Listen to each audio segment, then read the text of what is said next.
అందరికీ నమస్కారం. Crime patrol alert లో ఇవాల్టి ఎపిసోడ్ లో నేను మీ అనూప్ సోనీని మీ అందరినీ స్వాగతిస్తున్నా. చాలా కారణాల వల్ల కొంతమందిని మనం వదులుకుంటామని భయపడతాం. మనం పయనించే మన యొక్క జీవిత దారిలో మనల్ని మనం కోల్పోయామంటే దాని గురించి భయపడకుండా ఆలోచించాలి. మనం మిగతా వాళ్ళ మీద చాలా ప్రేమను చూపించామంటే వాళ్ళు కొంచెం కూడా ఆలోచించకుండా ఎలాంటి కరుణ లేకుండా మనల్ని అంతం చేయాలనే చూస్తారు. వాళ్ళకి గనక అవకాశం దక్కితే మనల్ని భూమి మీద లేకుండా చేస్తాను కూడా ఆలోచించరు. ఈ రోజు చూడబోయే కేసు కూడా ఇలాంటి సంఘటనకే సంబంధించింది.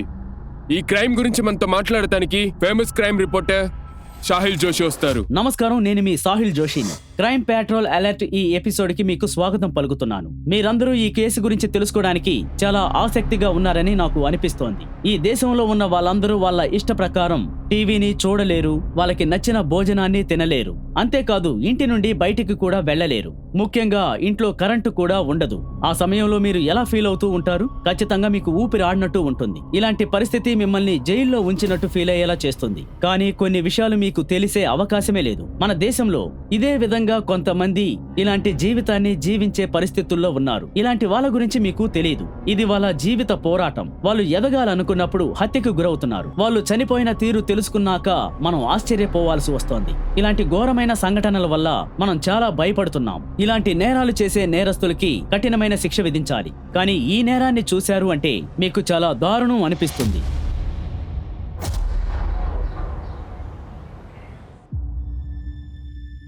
ఈ లోకంలో బతికేది చాలా కష్టం. అందుకని చనిపోయిన మా నాన్న ఫోటోని నేను చూసుకుంటూ ఉంటాను. జీవితం అనేది ఒక పోరాటంతో సమానమని నేను అనుకుంటూ ఉంటాను. నేను నా జీవితంలో ఒక్కొక్క అడుగుని జాగ్రత్తగా వేయాలి. అయినా కూడా నేను ఇంటి నుంచి బయటకు వెళ్ళేటప్పుడు నేను పోరాడి జయించాలి. నేను ఈ పోరాటాన్ని ఫేస్ చేసి తీరాలి. కానీ నా కుటుంబాన్ని నేను జాగ్రత్తగా చూసుకోవడం కోసం, మార్పు చెందిన ఈ లోకాని కోసం నా స్థితిని మార్చుకున్నాను. ఇలా చూడండి, ఆ ఇద్దరిని ఇక్కడ పంపించమని మన ఓనర్ గారు మీతో చెప్పమని చెప్పారు. తర్వాత నువ్వు బాగా పనిచేస్తున్నావమ్మా, బాగా పనిచేస్తున్నావు, చాలా బాగా పనిచేస్తున్నావు. నెక్స్ట్ మంత్ నుంచి నీకు salary double. Thank you sir. కానీ ఒక చిన్న హెల్ప్ చేయాలి సార్. చెప్పమ్మా. నేను మా అక్కని హాస్పిటల్కి తీసుకెళ్లి డాక్టర్కి చూపించాలి. నేను కాస్త త్వరగా వెళ్ళాలి. వెళ్ళొచ్చా? సరే వెళ్ళరా. నీకు ఏదైనా కావాలంటే నువ్వు నా దగ్గర అడగొచ్చు, సరేనా? వెళ్ళరా.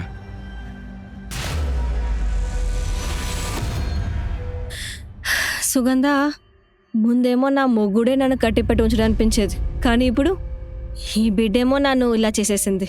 అక్క, నువ్వెందుకు ఆపోజిట్గా అనుకుంటా? అమ్మ అంటే ఒక్కొక్క సమస్యని ఫేస్ చేసి శక్తినిచ్చేదే కదా. నీకేంటో చాలా పిల్లలు పుట్టినట్టు మాట్లాడేస్తున్నావు. నాకైతే అప్పుడప్పుడు అబోర్షన్ చేయాల్సిందేమో అనిపిస్తుంది. ఇక చాలక్క, ఇప్పుడు నీకు 7 నెలలు అవుతుంది. ఇప్పుడు కూడా మీరు అబార్షన్ చేయాలనుకుంటున్నారా ఏంటి? రండి, ఇప్పుడు మనం వెళ్ళి డాక్టర్ని కలుద్దాం. డాక్టర్ ఏం చెప్తారో మీరు అదే చేయాలి, సరేనా? అలాగే.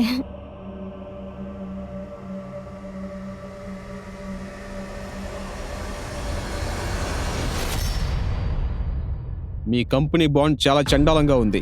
నా దగ్గర కొంచెం పేషెంట్ని మందు లేకుండానే నయం చేస్తాను, కానీ మీ కంపెనీ మందులు వేసుకుంటే నిజంగానే వాళ్ళు చచ్చిపోతారు. అది మాత్రమే కాదు, రేటు కూడా ఎక్కువగా ఉంది.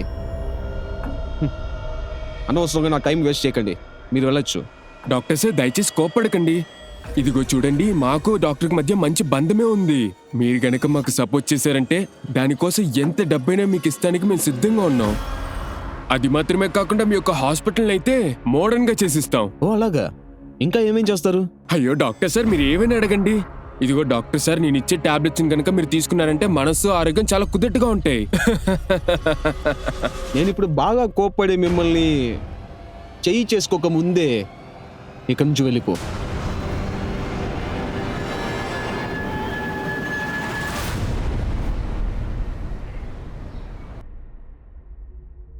అనితాక, ఇప్పుడు నేను ఒక న్యూస్ పేపర్లో చదివాను. అది కూడా ఒకరినొకరు ద్వేషించే ఈ లోకంలో దేవుడు తప్పు చేసేటట్టు వాళ్ళకన్నా మేము పెద్దవాళ్ళైన స్వార్థంతో పిల్లల్ని దత్తకు తీసుకుంటారు కదా.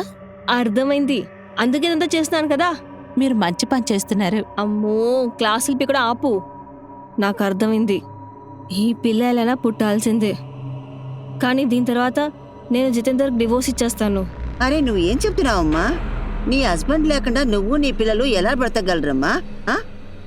ఇవంతా మీరు నా పెళ్లి చేయించే ముందు ఆలోచించాల్సింది కదమ్మా. ఈ పెళ్లి నా మొత్తం జీవితాన్ని ఆపేసింది. అంతా సర్దుకుంటుందమ్మా. మంచిగా ఆలోచించు. ఇలా చూడు,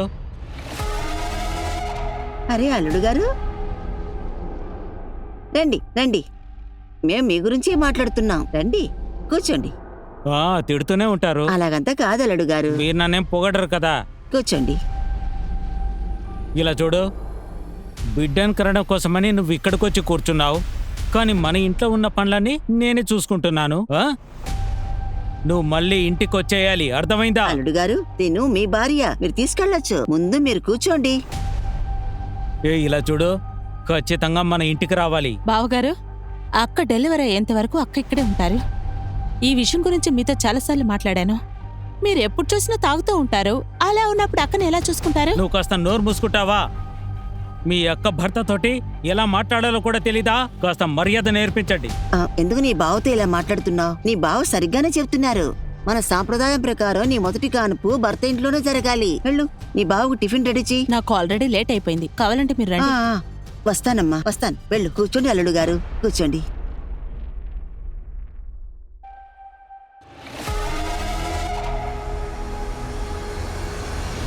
అరే నువ్వు రావటానికి ఇంకెంతసేపు పడుతుంది? 10 నిమిషాలు రమ్మని చెప్పాను కదా నిన్ను. నేను క్లినిక్ బయటే ఉన్నాను. త్వరగా రా. డాక్టర్ బండి ఎక్కండి, త్వరగా బండి ఎక్కండి, ఎవరా మీరు? త్వరగా బండిలో పోయి కూర్చోండి. కూర్చోండి అంటున్నాను, ఎవరా మీరు? కూర్చోండి లోపలికి వెళ్ళి. రేయ్ ఏం నేను చేస్తున్నారు? మీకు అడ్వైస్ చేయబోతున్నాను డాక్టర్, దేని గురించి ఆలోచించకండి. రే మీరు చేసేది తప్పు. అరే డాక్టర్, కాస్త వెనక్కి తిరిగి చూడండి, మీకోసం ఏం బహుమతి తెచ్చాను అనేది.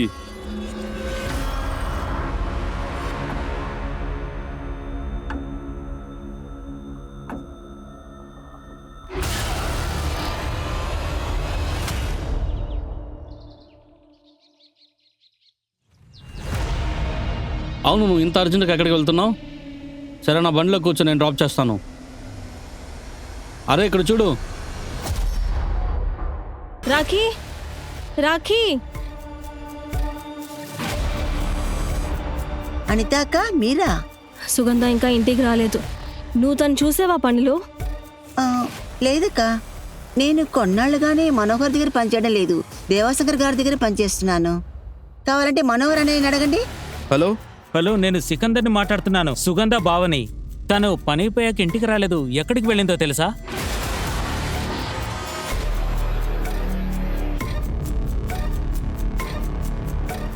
ఏదైనా తెలిసిందా? నీకు? నాకు చాలా భయంగా ఉంది అల్లుడు గారు. ఇప్పుడు పొద్దున అయిపోయింది, సుగంధ ఎక్కడికి వెళ్ళిందో తెలియడం లేదు. అమ్మా, నాకేమో పోలీస్కి వెళ్ళి రిపోర్ట్ ఇవ్వాలనిపిస్తోంది.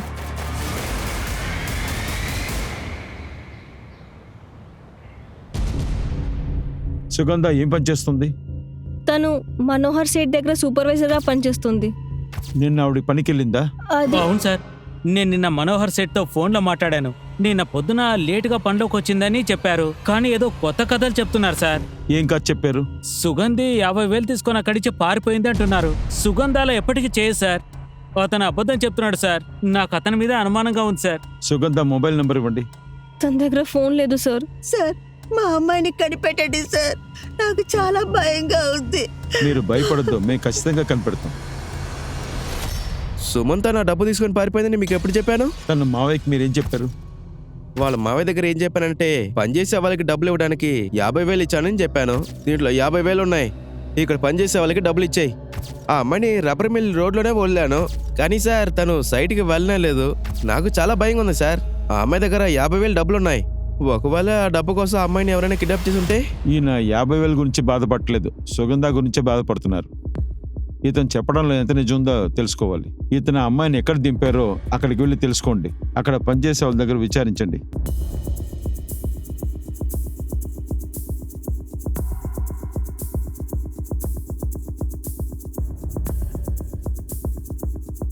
అవును సార్, ముందే ఈ పిల్లని చూసినా. ముందర ఉదయం ఇంటికి వచ్చేటప్పుడు చూసినా. ఆ పిల్ల ఆ కార్లో కూర్చుని వెళ్ళింది. ఆ కార్ నెంబర్ని మీరు చూసారా? అందులో ఇంగ్లీష్లో రాసి ఉంటుంది. నాకు ఇంగ్లీష్ తెలియదు. అయినా కార్లో మాట్లాడింది చూస్తే ఆ అమ్మాయికి అలవాటు అవిన్లాగా కనిపిస్తుంది. ఆ కార్ ఏ కలరో మీకు తెలుసా? తెలిస్తే చెప్పండి. అయినా నలుపు కలర్ సార్. ఇదిగో ఈ బండిలా ఉందా? లేదు సార్. అవును సార్, ఇలాగా ఉంటుంది.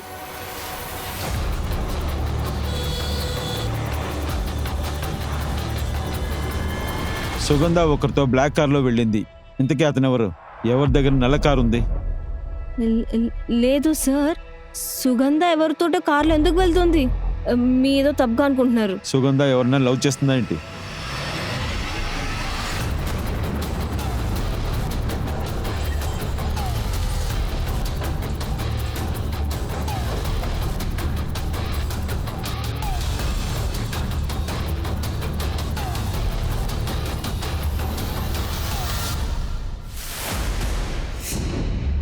సార్ సుగంధ నాకు క్లోజ్ ఫ్రెండ్ సార్. నాకు తనకి ఎలాంటి అఫైర్ లేదు. మీ క్లోజ్ ఫ్రెండ్ కనిపించకుండా పోయిందని మీకు తెలుసు కదా? అవును సార్, తను కనిపించకుండా పోగానే నాకు చాలా షాకింగ్ సరే అనిపించింది. ఒక విషయం చెప్పు, నువ్వు ఫ్రెండ్ మాత్రమేనా? కథంతా చెప్పొద్దు, అర్థమైందా? ఒకరి యొక్క రిలేషన్షిప్ గురించి గ్రామంలో ఎన్నో కట్టు కథలు మాట్లాడతారు. గ్రామంలో బండ్లు అనేవి తక్కువ ఉంటాయని మీకు తెలుసు. తన ఇంటికి వెళ్ళేటప్పుడు నా బైక్ మీద ఎక్కించుకుని తన ఇంటికాడ వదిలేసేవాడిని అంతే. అలాంటప్పుడు సుగంధకి మీరే లిఫ్ట్ ఇస్తున్నారు, బైక్లోనో లేకపోతే కార్లోనో లేకపోతే నల్ల కార్లోనో. ఒక్క నిమిషం సార్. హలో,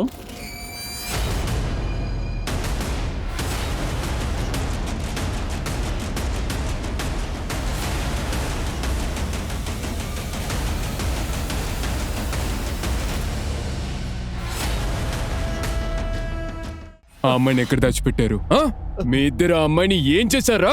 సార్ మేము ఇద్దరం చిన్న చిన్న దొంగతనాలు మాత్రమే చేస్తాం సార్, కానీ మీరు చెప్పిన అమ్మాయిని మేము ఏం చేయలేదు సార్. అయితే మీరు చేసిన తప్పును ఒప్పుకోలేరా?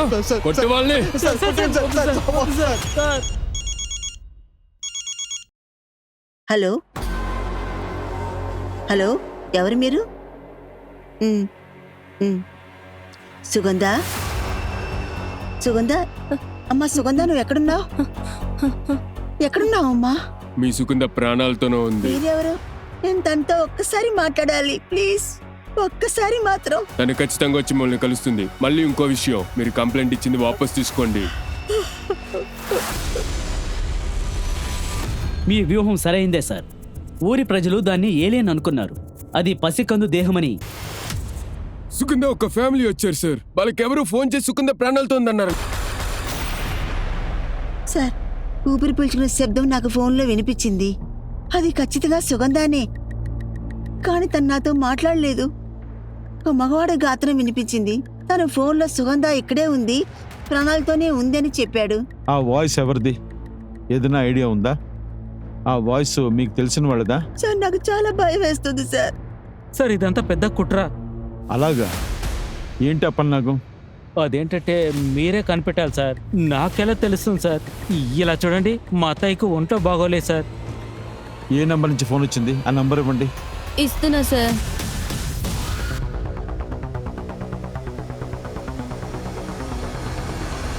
ఏసీ ఆఫీస్కి ఫైల్ పంపించండి. సార్ సార్, సుగంధ వాళ్ళమ్మకి కాల్ వచ్చిన నెంబర్ని కనిపెట్టాం. హైదరాబాద్ నుండి ఈ నెంబర్ని యూజ్ చేసి కాల్ చేశారు సార్. కానీ లాస్ట్ కాల్ ఎక్కడంటే రాజస్థాన్లో ఉన్న బీరాలో యాక్టివేట్ అయింది. ఆ సిమ్ యూజ్ చేసిన మొబైల్ నంబర్ని ఐఎంఈ నంబర్ తెలుసుకోండి. Yes sir. Vaibhav call records దొరికాయా? దొరికింది సార్. చెప్పండి పరం.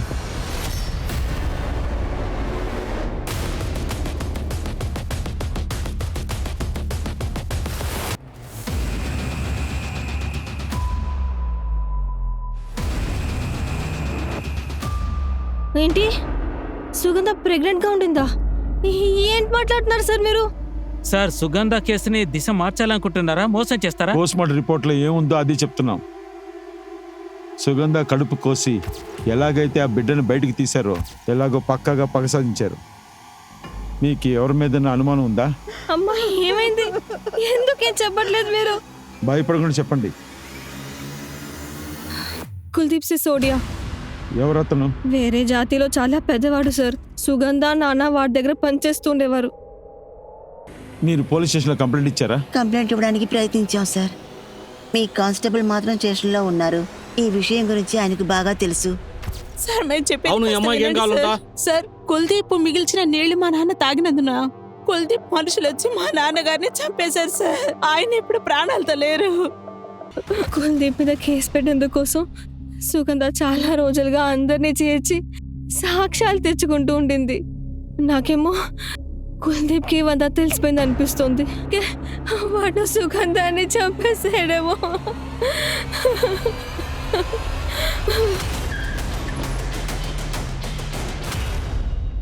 సార్, వైభవ్ కాల్ రికార్డ్స్ని బట్టి చూస్తుంటే వైభవ్ సుగంధ ఫ్రెండ్ రాకీతో చాలాసార్లు మాట్లాడాడు.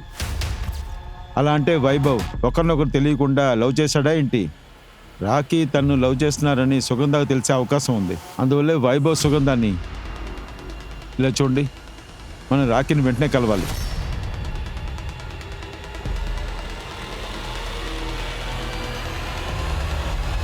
చెప్పమ్మా, ఏంటి సైలెంట్గా ఉన్నావు?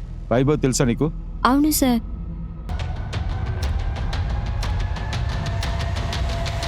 సార్, ఒక ఇన్ఫర్మేషన్ దొరికింది. వైభవ్ దగ్గర 2 కార్లు ఉన్నాయి సార్. ఆ రోజు కార్ ఎక్కి వెళ్ళిన సుగంధ యొక్క మోడల్ అదే కార్ ఇతని దగ్గర ఉంది సార్. అవును సార్, నా దగ్గర 2 కార్లు ఉన్నాయి సార్.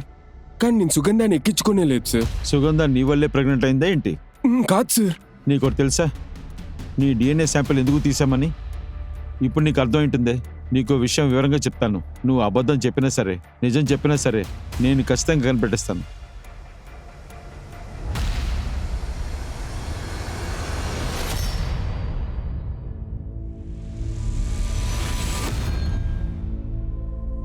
అరే సుగంధ, నీకేమైనా పిచ్చా ఏంటి? అరే మన ఇంట్లో ఉండేది ఒక వాల్ క్లాక్, అది కూడా తీసి పడేస్తావంటే మనం ఎలా టైం చూసుకోవాలి? అదేంటంటే అమ్మా, ఆ గడియారం పాతబడిపోయింది. ఇప్పుడు మన టైం కొత్తదైపోయింది. నాకొక పని దొరికిందమ్మా. అంతేకాకుండా మన కష్టం కొంచెం కొంచెంగా తీరిపోతుంది. ఆ తర్వాత ఎలాంటి సమస్య ఉండదు.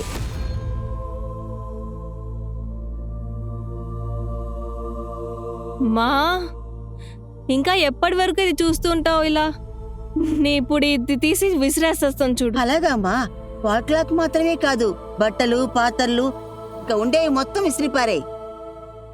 ఎందుకంటే మన సుగంధానే కదా ఇవన్నీ కొనిపెట్టింది.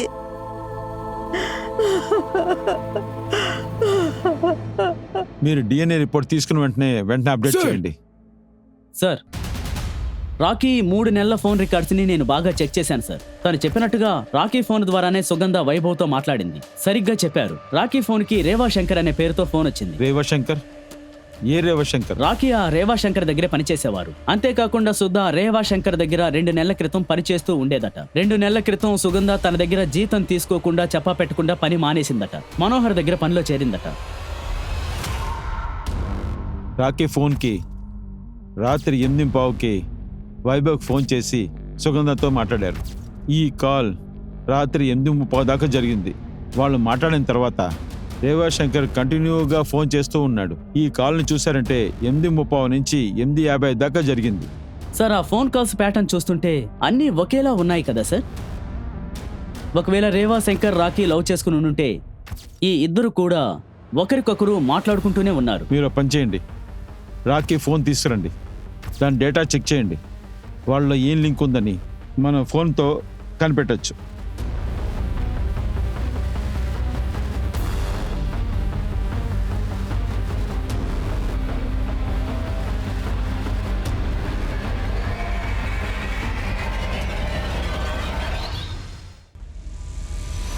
సార్, ఈ వైభవ్ డిఎన్ఏ సుగంధ బిడ్డతో మ్యాచ్ అవుతున్నాయి సార్.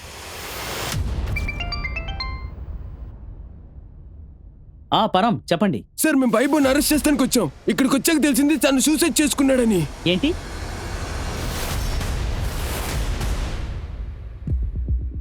ఇందులో ముఖ్యమైన బ్రేకింగ్ న్యూస్ ఏంటంటే ఆ రేప్ ఇంకా ఆ అమ్మాయిని రేప్ చేసినటువంటి ముఖ్య నేరస్తుడైన వైభవ్ ఆత్మహత్య చేసుకునే ప్రయత్నం చేశాడు. పరిస్థితి దారుణంగా ఉంది. తను బ్రతికే అవకాశం లేదని డాక్టర్లు చెప్తున్నారు. ఇప్పుడు ఏమైందంటే పోలీసులకి ఇది కష్టమైన కేసుగా మారింది. ఈ కేసులో ఇది ఒక టర్నింగ్ పాయింట్ అని భావిస్తున్నాను. తన ప్రియురాలు చనిపోవడం వల్ల అది భరించలేకే వైభవ్ ఆత్మహత్య చేసుకున్నాడా? ఆ అమ్మాయిని చంపడానికి తనలో ఇంకేదన్నా కారణం ఉండుంటుందా? సార్, లోపలికి రండి. అక్కడే సార్, మేము వైభవ్ ఒక ఇంటి మొత్తాన్ని చెక్ చేసి చూస్తాం, కానీ ఎందుకు అతను సూసైడ్ చేసుకున్నా మాకు తెలియలా.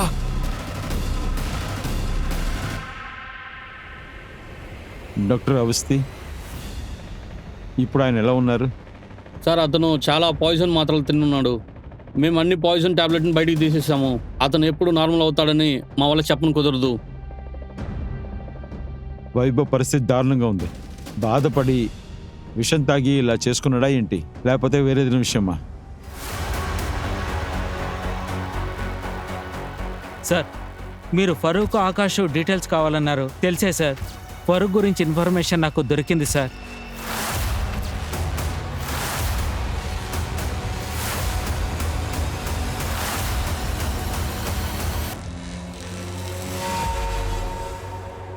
సార్ అవును, ఫరూక్ అనే అతని గురించి మీకు దాని గురించి ఏమైనా తెలుసా?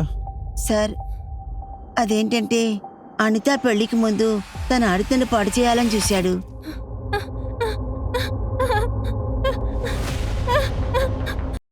అమ్మంటున్నాను కదా నిన్ను. ఏమండి ఏయ్! ఏమండి బయట ఏదో అరుపులు వినిపిస్తున్నాయి. ఏమండి? ఏం చేస్తున్నావు? అంతే. నిన్ను ఇప్పుడేం చేస్తారో చూడు.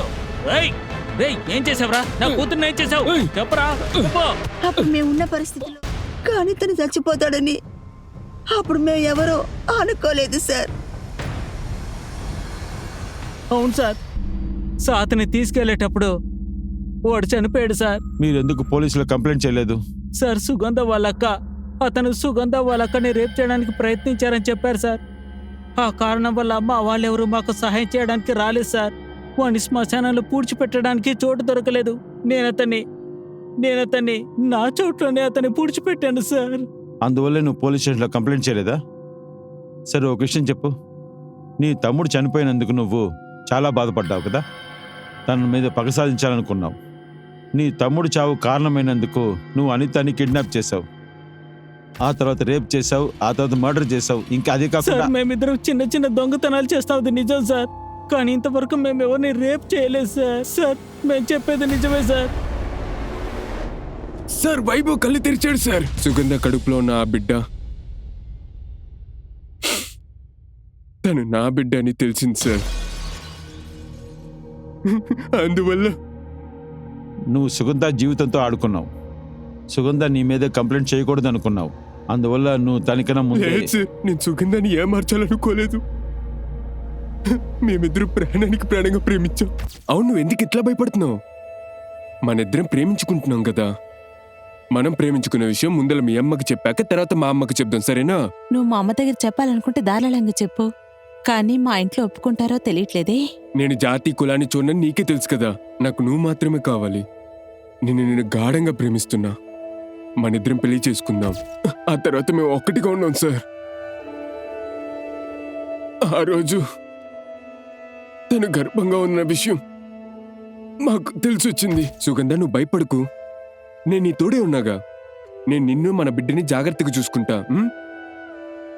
నీకెంత వయసు వచ్చినా సరే ఎందుకు నువ్వు అబద్ధం చెప్పావు? నేను చాలా భయపడిపోయాను సార్. నేను సుగంధాన్ని ప్రాణం కంటే ప్రాణం ప్రేమించా. తను లేకుండా నేను లేననుకున్నాను సార్. అందువల్ల నేను చనిపోవాలనుకున్నా సార్. ఇప్పుడు నువ్వు నిజం చెప్తున్నావో లేదో అని మాకు అనుమానంగా ఉంది. ఒకవేళ నువ్వు అబద్ధం చెప్పి మా దగ్గర నటిస్తే? సార్ నేను ఎలాంటి డ్రామా వేయలేదు సార్. నిజంగా నేను సుగంధాన్ని ప్రాణానికి ప్రాణంగా ప్రేమిస్తున్నా. నేనైతే తను చంపలేదు సార్. సార్ రాకీ ఫోన్లో డేటా రికవరీ చేశాం. అందులో ఒక మెసెంజర్లో వీడియో ఉంది, కానీ దాన్ని డిలీట్ చేశారు. ప్లే చేయండి సార్.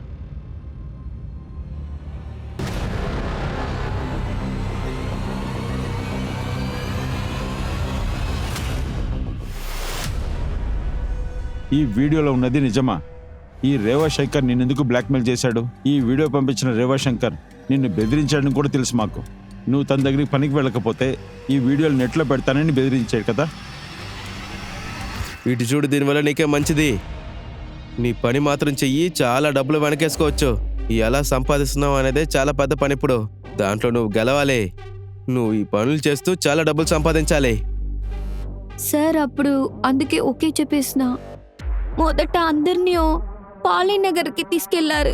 తర్వాత అక్క ఒకడు ఆ పిల్లలతో నన్ను ఒక కార్లో కూసపెట్టి తీసుకెళ్ళినారు సార్. ఆ తర్వాత రేవశంకర్ వేరే వేరే మగవాళ్ళతో ఉండమన్నాడు సార్. ఆ రేవా శంకర్ నీలాగే సుగంధాన్ని కూడా ఆ బిజినెస్ లో పెట్టాలనుకున్నాడా? సుగంధ ఇలా బతుక్కు రావు అని రేవాశంకర్కి బాగానే తెలుసు. సుగంధకి ఇవన్నీ తెలియవద్దని రేవాశంకర్కి చెప్పినా సార్. అట్టోటి ఆ రోజు love it you boy. Rakhi, అవును ఏంటిదంతా? దేవశంకర్ ఎప్పటి నుంచి పనిచేస్తున్నాడు? అవును, దీనంతటి కోసం నువ్వు భయపడుతున్నావేంటి? పోలీసుల దగ్గరకు వెళ్ళి ఎందుకు కంప్లైంట్ చేయలేదు? నేను రేపటి నుంచి పనిలోకి రాలేదు. ఎందుకు? నేను సిటీకి పనికి పంపిద్దామని అనుకుంటే అక్కడ నీకు చాలా డబ్బులు దొరుకుతాయి. దీనిపై నేను పని చేయడానికి ఇష్టపడలేదు. నేనేం పని చేయాలో నాకు బాగా తెలుసు. సార్, రేవా శంకర్ ఎస్కేప్ అయిపోయాడు. ఆ వ్యక్తిని క్లోజ్ చేసింది. రాకీ ఇచ్చిన సాక్ష్యం ప్రకారంగా ఆ రేవా శంకర్ సార్, ఈ తాడు గురించి మాకు ఒక సమాచారం తెలిసింది సార్. ఒక బిజినెస్ మ్యాన్ ఈ తాడుని కొనుక్కున్నాడట. అతను అక్కడే ఉంటున్నాడు. ఆఫ్రికాలో హోటల్ బిజినెస్ చేస్తున్నాడట. ఇంపోర్ట్ ఎక్స్పోర్ట్ చేస్తుంటాడు. అంతేకాదు సార్, అక్కడ పని చేయడానికి కొంతమంది కుర్రాలని ఆఫ్రికాకు కూడా పంపించాడట. అతను మీట్ అవుదాం. ఈ శైలేంద్ర తోబర్ ఏ తప్పైన అగ్రిమెంట్లో సంతకం పెట్టడు. అది అమ్మాయి విషయమైనా సరే, అబ్బాయి విషయమైనా సరే. కానీ ఒకటి మాత్రం గుర్తుంచుకోండి, నేనేం చెప్పని వస్తున్నానంటే వాళ్ళ జీవితకాలం అంతా ఆఫ్రికాలోనే ఉండాల్సి వస్తుంది. ఒరే సార్, మీరా? రండి రండి రండి సార్, రండి కూర్చోండి సార్. ఏ రాజారాం, నేను తాగేటట్టు సార్కి టీ తీసుకురా. సార్, నేను తాగే టీ ఇక్కడ చాలా ఫేమస్ అనేది. మీరు కూడా ఈ ఏరియాలో ఫేమస్ అని విన్నాను. ఆఫ్రికాలో ఒక హోటల్ బిజినెస్, ఇంపోర్ట్ ఎక్స్పోర్ట్. నన్ను పొగడొద్దు సార్. మీకు ఏ హెల్ప్ కావాలో చెప్పండి, నేను ఖచ్చితంగా చేస్తాను. ఆఫ్రికా టాంజానియాలో ఉన్న మీ కంపెనీ ట్వైన్ కాటేజ్ వాళ్ళు ఇలాంటి తాడుని తయారు చేస్తుంటారా? అవును సార్. మీ కంపెనీ ఈ కంపెనీ తోటి అగ్రిమెంట్ కుదుర్చుకున్నట్టు తెలిసింది. కానీ ఒకేసారి నేను ఈ కంపెనీతో అగ్రిమెంట్ వేశాను. ఈ తాళ్లతో మీరేం చేస్తారు? మేము ఎదురు చూసినంత వరకు ఈ తాడు మాకు యూస్ లేకుండా పోయింది. ఈ తాడు పెట్టుకుని మేము ఏం చేస్తామంటే లైట్ వెయిట్ని మేము ప్యాకేజ్ చేస్తాం. అవును సార్. అది మా స్టేషనరీని 3 డిస్టిక్లో ఉన్న పోలీస్ స్టేషన్కి సప్లై చేస్తున్నాం. పోలీస్ స్టేషన్కి స్టేషనరీ? మేము పాలీస్లోకి తర్వాత నాగా డిస్టిక్లో ఉండే అన్ని పోలీస్ స్టేషన్కి మా స్టేషనరీ పంపిస్తున్నామని మీకు తెలుసుంటుందని నేను అనుకున్నాను. పోలీస్ రోగి ఇంకా నాగూర్, ఈ డిస్ట్రిక్ట్లో ఉన్న పోలీసులకి ఖైదీలకి ఏంటి సంబంధం? ఒకవేళ సుగంధ రేప్ అండ్ మర్డర్ కేసులో ఏదైనా పోలీస్ వాళ్ళు ఇన్వాల్వ్ అయ్యే ఏంటి? అమిత్, ఓ పని చేయండి, 3 డిస్ట్రిక్ట్లో ఉన్న పోలీస్ వాళ్ళ లిస్ట్ తీయండి. ఇంకో విషయం, సుగంధ లాస్ట్గా వెళ్ళిన నల్ల కారు ఎవరి దగ్గర ఉందని తెలుసుకోండి. ఆ కారులో ఎవరితో వెళ్ళిందని కూడా తెలుసుకోండి.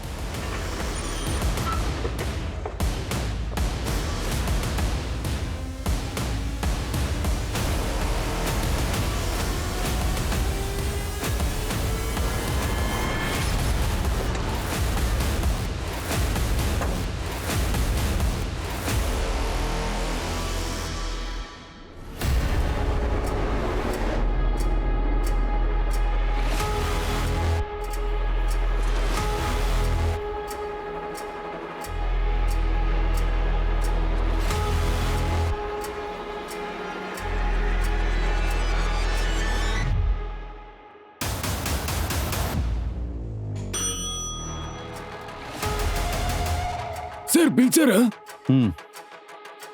ఇక్కడ చూడండి పరం, ఇలా చూడు, నువ్వు వెళ్ళు. ఆ కుల్దీప్ సోసోడియాని కాపాడటానికి మీరు ప్రేమని రెచ్చగొట్టారేంటి? సార్, మీరేం చెప్తున్నారు? నాకేం అర్థం కావట్లా. నేను అడిగిందని సమాధానం చెప్పండి. మీరు ప్రేమకి హెల్ప్ చేశారా లేదా? లేదు సార్. సందీప్ అనేది ఎవరు? నా యొక్క కజిన్ సార్. ఆయన దగ్గర ఏం కలర్ కారు ఉంది? Black colour. నల్ల రంగు. సుగంధ ఏ కలర్ కారులో వెళ్ళిందని చెప్పారు? బ్లాక్ కలర్ కార్లో సార్. మీ కజిన్ దగ్గర same model same colour car ఉంది, ఎందుకు చెప్పలేదు? ఇదేం సార్ తలకాయ నొప్పిగా ఉంది. నా కజిన్ దగ్గర బ్లాక్ కలర్ కార్ అంటే వాడే హంతకుడు అని అంటే చెప్పనా? మీ మీద నాకు అనుమానం ఉంది. సార్, నా మీద సందేహం ఉంటే మీరు నా మీద ఒక ఎంక్వైరీ అనేది వేయండి. ఖచ్చితంగా ఎంక్వైరీ పెడతాను. మీ కజిన్ కార్ ఆల్రెడీ ఫోరెన్సిక్ వెళ్ళిపోయింది. ఒక విషయం గుర్తుపెట్టుకోండి, సుగంధ విషయంలో మీరు ఇన్వాల్వ్ అయ్యారని తెలిస్తే మాత్రం మిమ్మల్ని అసలు వదిలిపెట్టను. మీరు వెళ్ళొచ్చు. సార్, సార్, రేవా శంకర్ ఎక్కడున్నారో ఇన్ఫార్మర్ ద్వారా తెలుసుకున్నాను. తన సొంత ఊర్లో ఉన్నాడట. అది ఇక్కడికి 40 కిలోమీటర్ల దూరంలో ఉంది సార్. తీసుకురండి. Okay sir. సార్, నేను చెప్తాను సార్, చెప్తాను. సార్, నేను సుగంధాన్ని అసలు ఏమీ చేయలేదు సార్, దయచేసి నన్ను నమ్మండి. నువ్వు ఏం పని చేస్తున్నావు అనేది సుగంధకి తెలిసిపోయింది. నీ గురించి రహస్యాలన్నీ బయట చెప్పేస్తుందని నువ్వు భయపడిపోయి తను చంపేశావు కదా. సార్, నేను తను చంపలేదు. అవసరం లేకుండా నన్ను తీసుకొచ్చి మీ టైం వేస్ట్ చేసుకోకండి. మెల్లగా చెప్తే వినేలా లేడు. మీరు కొట్టే కొట్టులో చెప్తాడు. సార్, సార్, మన పరం కజిన్ ఇంకా ఎస్ఐ రాకేష్ నాగ్పాల్ ఇంకా Nagar police station inspector Amjad Sheikh వీళ్ళ ముగ్గురు దగ్గర నలుపు రంగు కారు ఉంది సార్. అదే మోడల్లో బ్లాక్ కారా? అవును సార్. ఫారెన్సిక్ డిపార్ట్మెంట్ మన కానిస్టేబుల్ భరత్ కజన్ కార్ నుంచి ఏమైనా తీసారా? లేదు సార్. అంటే వాళ్ళ రిపోర్ట్స్ అన్నిటినీ నేను చెక్ చేశాను. సంఘటన జరిగిన రోజున రాకేష్ డ్యూటీలో ఉన్నమాట నిజమే, కానీ ఈ అంజద్ షేక్ 10 రోజులు లీవ్లో ఉన్నాడు. ఇలా చూడండి అంజద్, నేను అడిగే ప్రశ్నలకి నిజం మాత్రం చెప్పాలి, అబద్ధం చెప్పకూడదు. సుగంధ మీకేం నష్టం ఏర్పరిచింది? తను ఎందుకు చంపారు? సార్ నేనెందుకని సుగంధాన్ని చంపేస్తాను సార్? ఆవిడ నాకేమీ చేయలేదు కదా సార్. సంఘటన జరిగిన రోజున పెరో క్రాసింగ్ దగ్గర మీ బండి వెళ్ళింది. అప్పుడు మీతో మీ కజిన్ కూడా ఉన్నాడు. నేను చెప్పిన డీటెయిల్స్ చాలా లేక వేరేది కావాలా? అవును సార్. నేను ఇదంతా నా తమ్ముడి సహాయంతో ఈ హత్య చేశాను సార్. కానీ ఈ హత్య నేను ఒక్కడిని చేయలేదు సార్. మీరు ఒంటరిగా చెప్పితే మీ కూడా ఎవరున్నారు? మీరు బాగా డ్రామా ఆడారు. ఇప్పుడు అదంతా అయిపోయింది.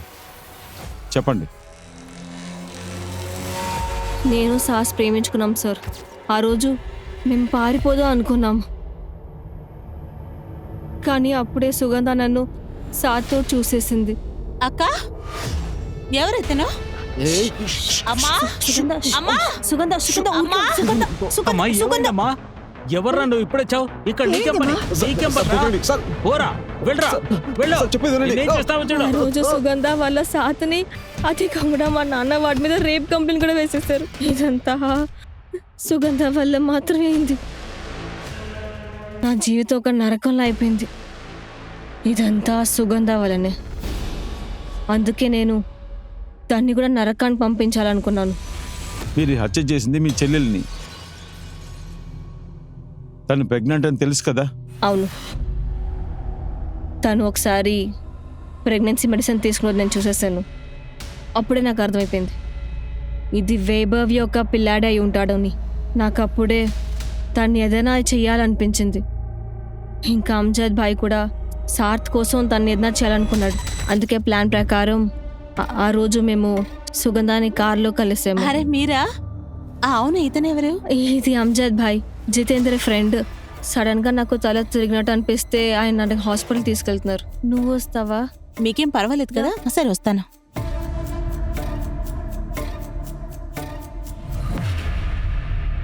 ఆ తర్వాత సుగంధ వాళ్ళమ్మకి కాల్ చేసి సుగంధ బాగానే ఉందని చెప్పింది. అవును సార్, శవం పూడ్చడానికి టైం కావాలని అలా చేయడం జరిగింది సార్. కొన్ని రోజులు గడిచాయంటే సుగంధ గురించి మర్చిపోతారని మేము పొరపడ్డాం సార్. పోలీస్ వాళ్ళు అంత త్వరగా ఆ కేసుని వదిలిపెట్టనేది మీకు బాగా తెలుసు. మీరు చేసిన తప్పు జీవితాంతం ఫాలో అవుతుంది. ఒకరు తప్పు చేశారు అంటే చట్టం నుంచి అసలు తప్పించుకోలేరు. మీరిద్దరూ అంతే. ఆ తర్వాత మీరు మీ జీవితాన్ని నాశనం చేసిన వాళ్ళని మీరు పగ తీర్చుకోవాలని అనుకున్నారు. మీరు మీ బిడ్డని, మీ అమ్మని, మీ చెల్లెల్ని అందరినీ మోసం చేశారు. తన ప్రతీకారం తీర్చుకోవాలన్న కోరిక ఒక ప్లాన్ గా మారినప్పుడు, వాళ్ళు వేసుకున్న ప్లాన్ మెల్లమెల్లగా క్రూరంగా మారుతున్నప్పుడు ప్రతీకారం తీర్చుకునే విధానంలో నేరస్తులవుతున్నారు. సుగంధకు కూడా ఇదే జరిగింది. వాళ్ళక్క అనిత తన్ని ద్వేషించినట్టు, అలాగే వాళ్ళక్క తన్ని చంపొద్దని అసలు తను కళ్ళలో కూడా అనుకుని చూడలేదు. కానీ సుగంధ అంజిత్తో కలిసి అనితని చూసినప్పుడు వీళ్ళిద్దరు కలిసి తన్ని చంపుతారని అసలు కళ్ళలో కూడా తను కొంచెం కూడా అసలు ఎదురే చూడలేదు. అనిత మీద సుగంధ సందేహపడుంటే సుగంధ గనక తను హెచ్చరించుకుని తన అక్క నుండి కాపాడుకునేది నేను అనుకుంటున్నాను. కానీ విధి అనేది ఎవరిని వదిలిపెట్టదు. కానీ అనిత మీద తన చెల్లి సుగంధ పెట్టుకున్న నమ్మకం ఇప్పుడు సుగంధ ఒక ప్రాణమే లేకుండా పోయింది. నేను మీ అనూప్ సోని, మీ నుండి సైనింగ్ ఆఫ్. నేను మళ్ళీ మీ అందరినీ క్రైమ్ పెట్రోల్ అలర్ట్ యొక్క కొత్త ఎపిసోడ్ లో మనతో కలిసి మన యొక్క ఎక్స్పర్ట్స్ కూడా మిమ్మల్ని కలుస్తారు. అప్పటి వరకు మీరు మీ యొక్క కుటుంబాన్ని జాగ్రత్తగా చూసుకోండి, భద్రంగా ఉండండి, హెచ్చరికతో ఉండండి. అలాగే క్రైమ్ పెట్రోల్ అలర్ట్ ని చూస్తూ ఉండండి. జై హింద్.